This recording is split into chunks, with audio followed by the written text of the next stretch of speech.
deal with the union, and that was the happiest one. The professionalness, for lack of a better word, that was brought into the state through collective bargaining was one of the most remarkable changes that I think that you could ever see.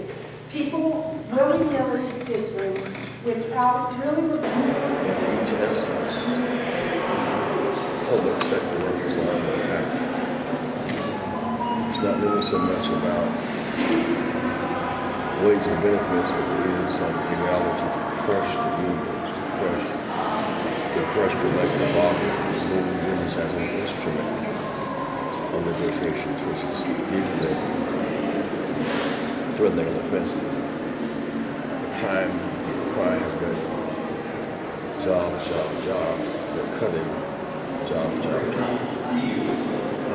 And using the budget crisis as a pretext for anti-union public sector. There are 20 million public workers, 5 million state, 15 million municipal across the country. It cuts the heart of the middle class.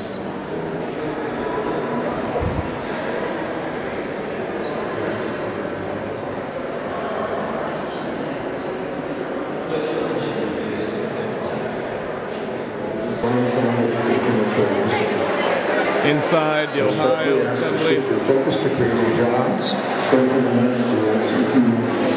Every year, Thank you.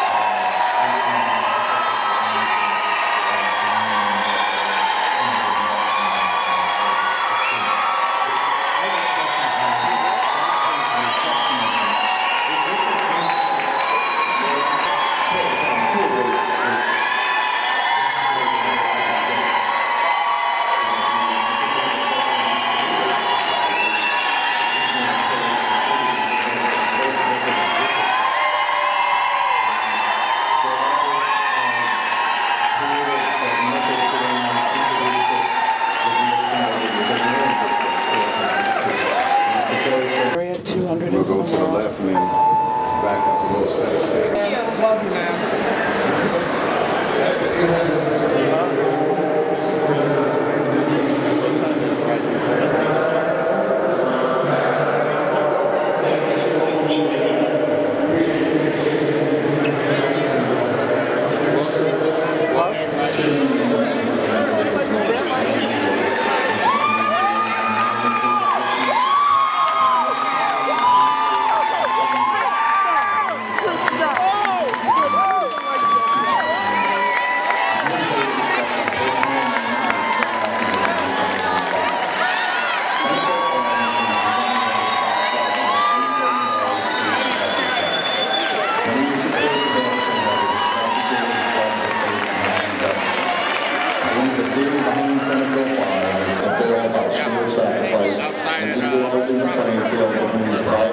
Sector and the public sector is disingenuous.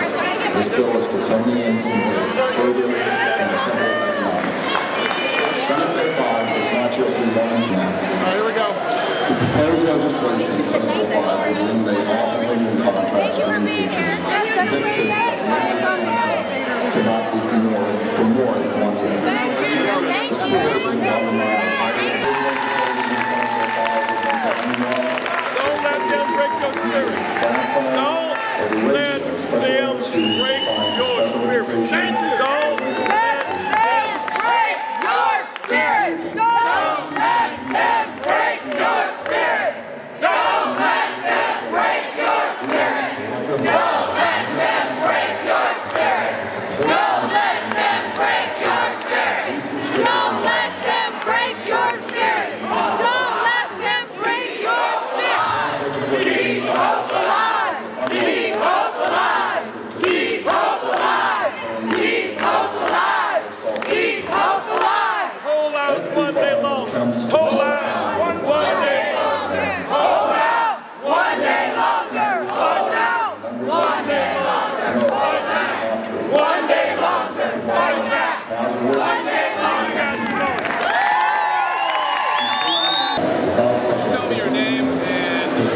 My name's Frank Davis. I'm a member of Springfield Professional Firefighters, Local 333 in Springfield, Ohio. Explain to me what's going on here. We've come together as public employees in opposition of Senate Bill 5. The firefighters and the police officers have a big deal in this, in that we can't strike. And this is going to do away with our ability to bargain to an end without a strike. It's actually even a step further than what we're seeing in Wisconsin. Yes, the firefighters in Wisconsin and the police officers in Wisconsin have been excluded because even the governor of Wisconsin realizes that they can't strike, and that it's not good for the people, for the safety forces to be put out there on the line as a striking force. And what are you and your colleagues doing about this? We've come out here and we've been boisterous to our representatives in opposition of it. We've laid out that it's a 30-year law. It's been here for 30 years, 27 years in place, at least 3 years in the making. It's been working for 30 years, and to come in here and try to change it in 3 weeks is not what we need to see. We're not saying that there's not problems with the law, that there couldn't be some improvements, because over 30 years, that the state of Ohio has evolved, and therefore the laws can be changed. But to just wipe out a law that's been in place for 30 years in 3 weeks because you made governorship is not what the people in Ohio need. Now, tell me what, during these weeks of speaking against the bill, what does it inspire you? The inspiration is that we've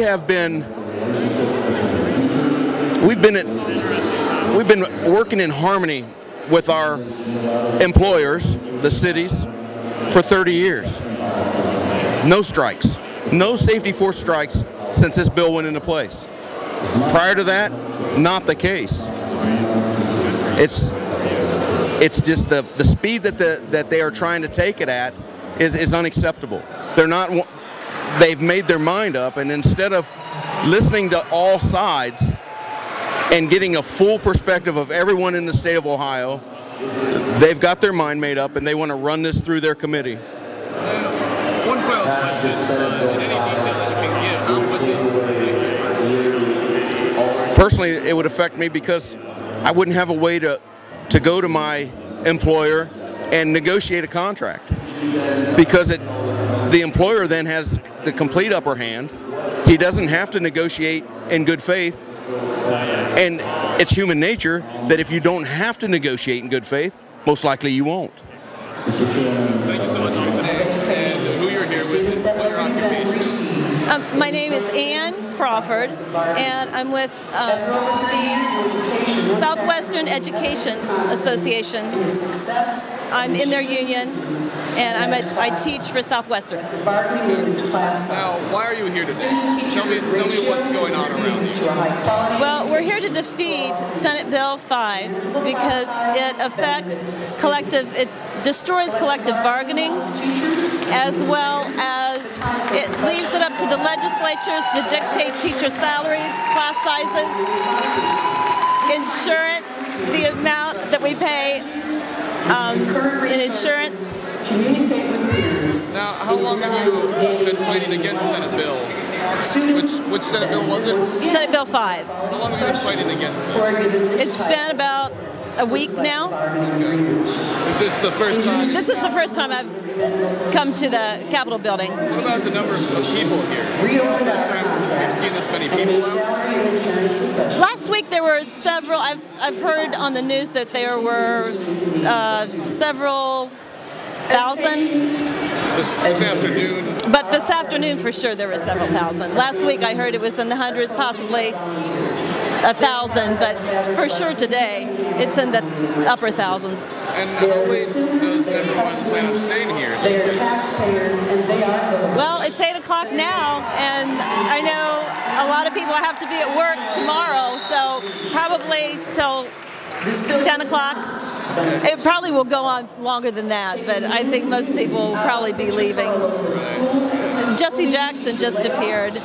about half an hour ago. So I would think people probably are not going to stick around much past 10 o'clock. Since we have to be at school tomorrow, some of us are from other counties. I met several people here from Cleveland, Cincinnati, all over the state, and they have to be at work tomorrow by 7. So now, everyone's still at work here. They're in session. In Wisconsin, the teachers took a week off, at least a week off, and they're just going back to school today. Is there any talk here of taking a oh my word, a strike or a furlough or anything like that? It's ironic because our union, we have been working to what's called working to the rule for over 2 months now, which means that we are not doing, the majority of us are not doing anything outside of our contractual hours. So all the grading, all the paperwork, all the lesson planning, the parent phone calls, everything is being done during the workday. So there's a lot that's not getting done because we're not volunteering our time like we normally would outside of the workday. Any final thoughts before I let you go?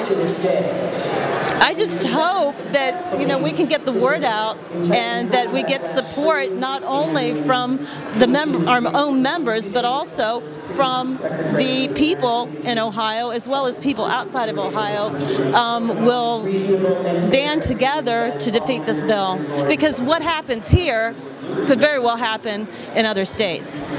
It's on the table in at least 21 other states right now. Thank you so much for your time.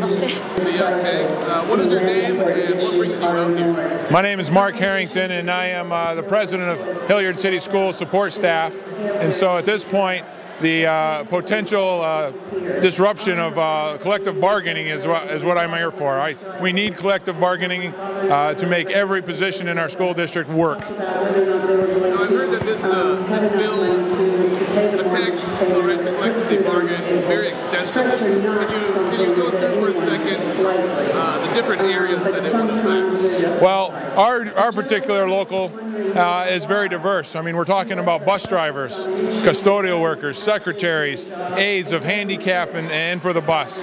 I mean, without the collective bargaining and the effort to make sure that it's safe for all so that everybody has an equal opportunity to work and work fairly, the employer could come in and say, you know, we don't need this today, maybe because we don't like you, but they're not going to tell you that, obviously.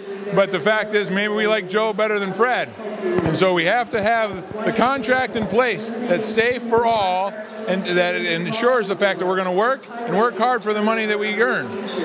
How long have you been out here? I've been out here today for roughly about 8 hours. What was the scene like today?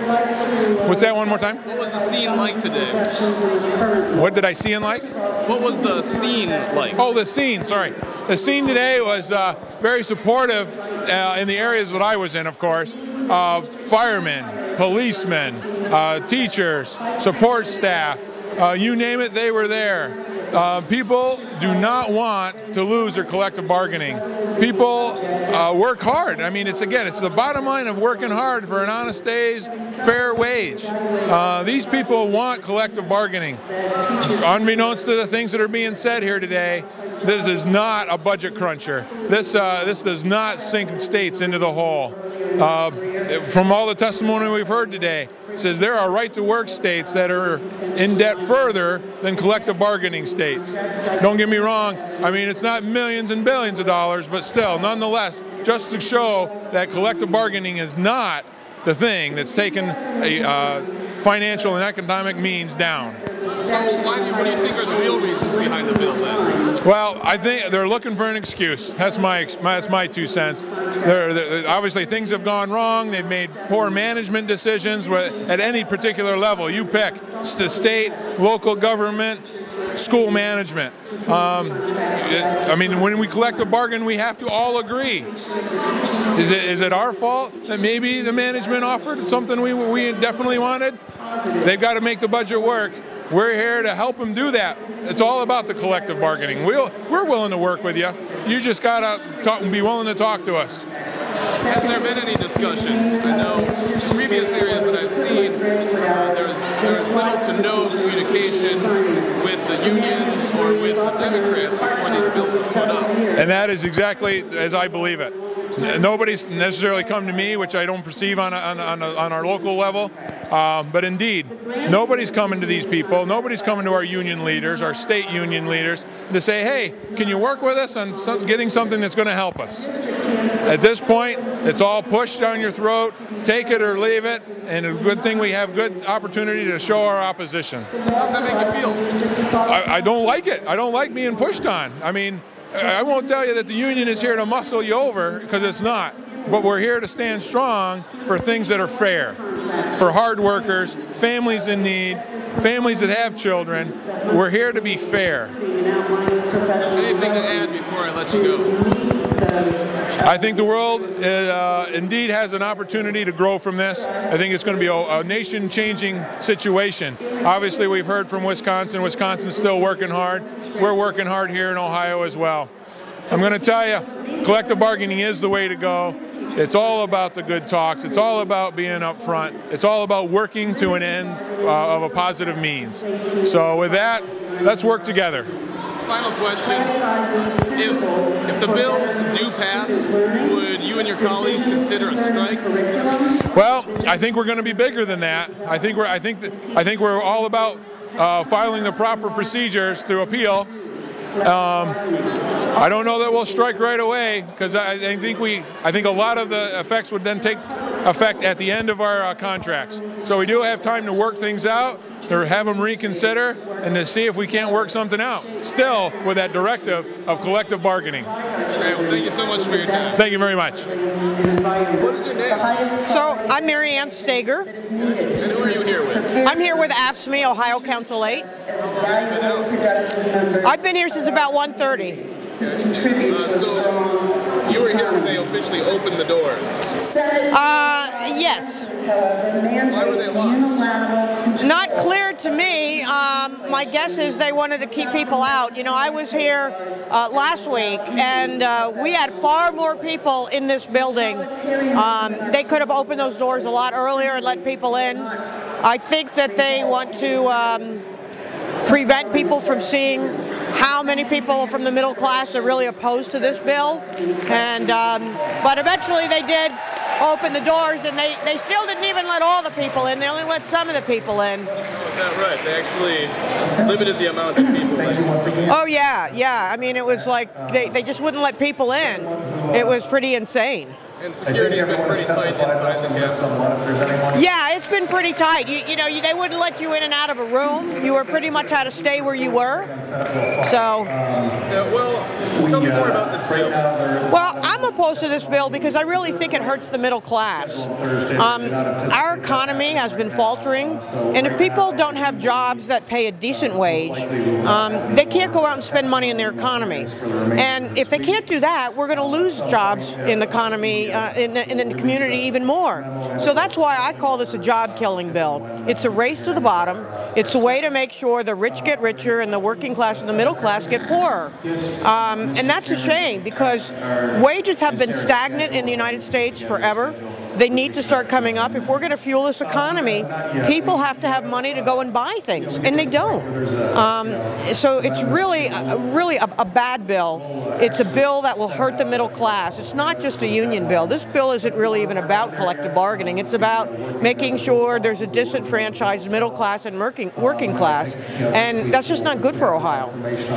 What's your occupation, and how will the bill affect you in that occupation? Well, I work full-time for the union, so is it going to affect me so much? Probably not, but it certainly will affect any of our 100,000 AFSCME members in this state. How long do you think it will take to get this thing passed? Sorry? Well, 1 minute.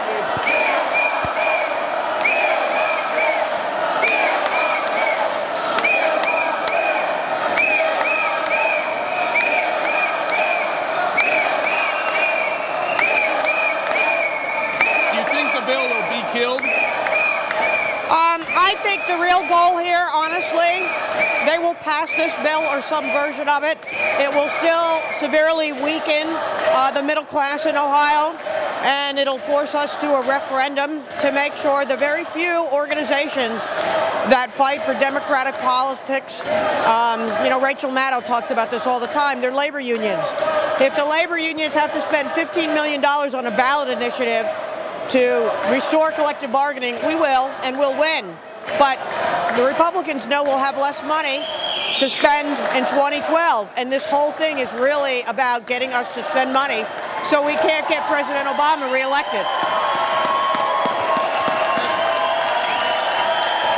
Who are they? I don't know. There might have been some of the folks who were testifying. Now, we're talking about money here. AFSCME, SEIU, and the other unions are the few remaining competition to the spending spree that happened after Citizens United. With this bill, basically, if I'm not mistaken, crippling your fundraising, what does AFSCME do after that? You know, we do what we've always done. We were here before 1984. We'll be here after Senate Bill 5. We'll continue to fight. We'll continue to organize. Our members will continue to support their union because we know that we are the difference between them having to work 3 jobs with no decent health care and no retirement security, and having 1 good job with affordable health care and a decent retirement security. Nothing that they get rich on, but an average $24,000 a year in retirement keeps them out of the poorhouse. And so our members will still be with us, and we'll be here. We are not going to be moved. We are not going away. And I would venture to say that's true for SEIU. That's the same for the Ohio Federation of Teachers. Any union you want to mention, we're not going away. And what's your message for the nation right now? This is about a struggle for the middle class and for jobs. That's what we need, and that's what we need to do. We've got corporations who are sitting on profits and not hiring people. We've got Republicans saying we have to kill taxes. They're not talking about killing taxes on the working people. They're talking about killing taxes for corporations and the wealthy. Those people need to pay more taxes so we can have services, so we can upgrade our infrastructure, so we can have education. So wake up, middle class. I think we are. And, you know, we're going to fight this fight and we're going to win in the end. Thank you so much for your time. Okay, real quick send off here, folks. You're joining the UpTake live in Ohio, in Columbus, Ohio. You just saw the Reverend Jesse Jackson walk through behind me. The last interview you saw was just about 10 minutes ago, so you can see that this cleared out very quickly. Not like Wisconsin, where they're going all night with their drum circles and what have you. From what I found here, the biggest difference is that here Senate Bill 5 attacks the right to collectively organize of also the police and firemen, whereas in Wisconsin it does not. Let's see, what else? Also, it's still in committee. It's still in committee. So what we're seeing here is a similar mobilization to Wisconsin before the bill is even out of committee, without an imminent vote. So stay tuned to see what happens once it starts heading towards a vote. Stay tuned the next night. Tomorrow, I'll be here with Laura Flanders from GRITtv, and we'll be with the Reverend Jesse Jackson. Thanks for watching.